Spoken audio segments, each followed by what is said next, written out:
Hi, this is Kate. I'm in Bristol and I'm going to tell you today how to set up your very own clothes swapping event.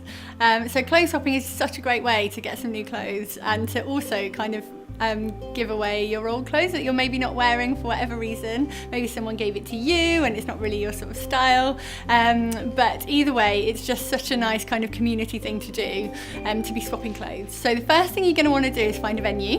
Now this could be your living room to start off with, that's absolutely fine. And you want somewhere that you've got enough space that people can really rummage through. So as your clothes swap grows, you'll find that you might want a bit more space. So something like a community centre or even a school hall.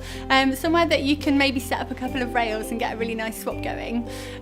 Also just bear in mind that there might be a sort of a higher fee for the location, so maybe people wouldn't mind contributing a couple of pounds or whatever to take part as it gets bigger. So the really important thing with a clothes swap is promoting it, so you're going to want loads of lovely people there with their clothes. So just to start off with, I think just inviting your friends and asking them to bring 2 or 3 friends with them is a really good way to get started. Also just social media, you know, there might be groups in your area that you can sort of invite and infiltrate, and then they can bring people, and you'll find before you know it you'll have lots of interesting lovely people and nice clothes. So when you're promoting your clothes swap, a really good thing to push on your social media or when you're talking to people about it is how much fun it's going to be. You really want a spirit of goodwill at your clothes swap. You want people to come for the social aspect as much as getting new things. So we're not trying to get people to kind of come and expect to leave with an equivalent value in money. Do you know what I mean? That's not what they're coming for. They're coming for the fun of it, and to hopefully find some really nice clothes. So you want to encourage a spirit of goodwill. You want to let people know what to bring.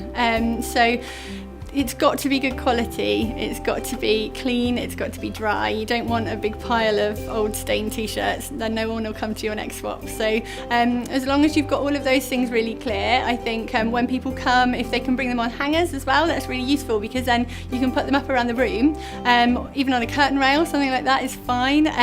But if you have a rail, a clothing rail, that's really useful because you can set it up like a bit of a boutique, and you can let people know whether you're happy for them to bring things like shoes and bags or even cushions. So in preparation for your swap, I think people will find it really helpful if you give them a minimum amount to swap. So maybe it's just 2 or 3 things, that's absolutely fine, but give them a bit of an indication of what they should be bringing. The other thing to think about is whether you want a bit of a swapping system. So when it's really small and it's in your living room, I think it's fine to have a free-for-all. That's actually really nice for people just to bring their things and take away anything that catches their eye. When it expands and it's a bit bigger, actually it's really good to have a bit of a system in place. So for example, you might want to use colour coding. So this heavy kind of wool item might be blue, whereas something like this t-shirt might be green. So you're just kind of dividing them up a little bit so that people will be given the corresponding token as they hand their things in, and then that's basically what they can spend at the swap. So that works really nicely. It's really simple, you can just do it with a bit of card. So that's a great idea. Another really top tip, which I highly recommend, is having a mirror.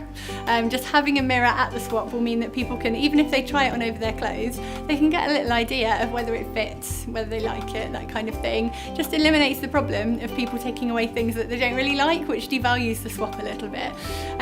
So if they can try it on in a mirror, great. Or the better if you can get some sort of a changing room. So maybe that's just the bathroom, or maybe it's if you're in some sort of community centre, you might be able to take a clothing rail with you and put an old curtain over it. It just creates a screen where people can have a bit of privacy to try things on.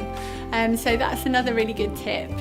So now you've got all of this information, I say just go out and start a clothes swap, and best of luck.